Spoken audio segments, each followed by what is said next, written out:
ইরানের পররাষ্ট্রমন্ত্রী Abbas Araghchi দেশটির পরমাণু স্থাপনার বিষয়ে সতর্কবার্তা দিয়েছেন। তার মতে সাম্প্রতিক হামলায় ক্ষতিগ্রস্ত পরমাণু স্থাপনাগুলোর কাছে যাওয়া এখন ঝুঁকিপূর্ণ। আন্তর্জাতিক পরিদর্শন পুনরায় শুরু করতে হলে নতুন নিরাপত্তা ব্যবস্থা প্রয়োজন বলেও জানান তিনি।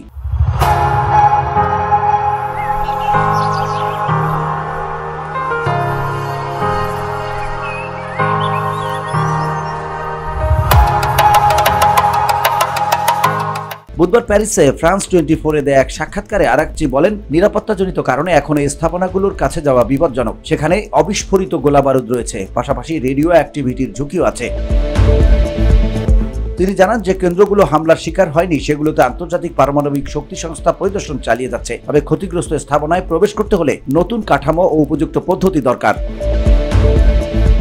আন্তর্জাতিক পারমাণবিক শক্তি সংস্থার বোর্ড অব গভর্নর্সের সাম্প্রতিক প্রস্তাবকে তিনি রাজনৈতিক ও একপেশে বলে মন্তব্য করেন। তার মতে প্রস্তাবে ইরানের পরমাণু স্থাপনায় চালানো হামলার বাস্তবতা উপেক্ষা করা হয়েছে। আরাকচি বলেন, স্থির বাস্তবতাকে বাদ দিলে সেটা ভুল সিদ্ধান্ত।